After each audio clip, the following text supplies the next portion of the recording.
Michel Rouget, vous êtes directeur du musée de la Grande Guerre. Oui. Il est prévu de proposer à la population meldoise et d'ailleurs un salon du luxe au mois de novembre. Exactement. Cela va agrémenter les activités du musée. Oui, bah, c'est une manière encore originale, comme tout ce que le musée essaye de faire, de toucher un nouveau public.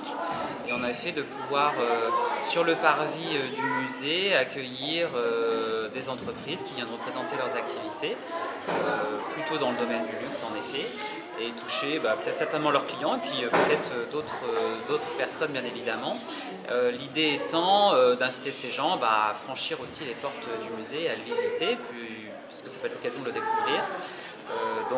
Et puis peut-être après d'apprécier de revenir avec ses enfants et sa famille, voilà, parce que la visite peut être longue. Voilà, vous avez combien de visites par an au musée? Alors on est en moyenne autour de 90 000 100 000 visiteurs par an.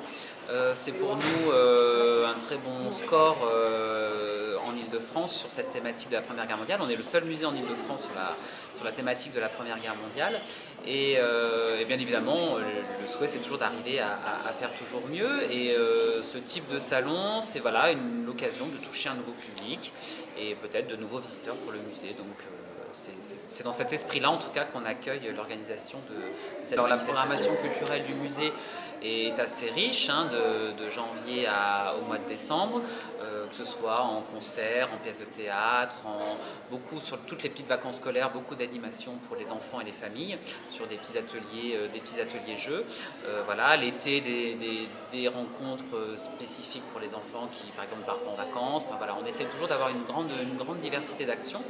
Et l'idée étant de montrer qu'on peut aborder la Grande Guerre sous différentes manières, que ce soit par la pratique des arts, que ce soit par même la pratique du sport. Voilà. On a fait des conférences sur le football, sur le rugby, sur le tennis. On essaie d'utiliser tous les moyens pour intéresser les gens et notamment les jeunes générations à cette thématique du premier conflit. Pascal Gourouvitz, vous êtes l'organisateur du premier salon du luxe à Meaux, au musée de la Grande Guerre.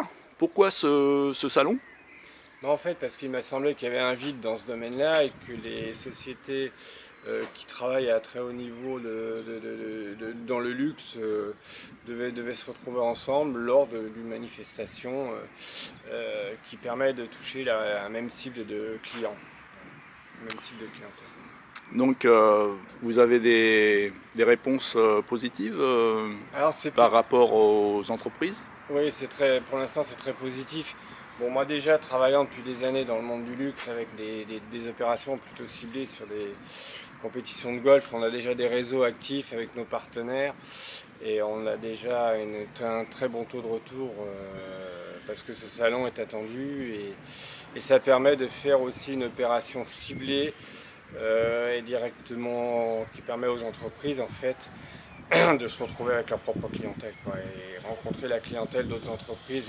Le but du salon, c'est de créer un maillage entre les clients, les entreprises, les prospects et puis les gens qui veulent aussi avancer un petit peu et trouver dans le cadre de ce salon et des exposants un petit peu ce qu'ils recherchaient, que ce soit dans le monde de l'automobile, que ce soit dans le monde de l'immobilier, dans le monde de la piscine.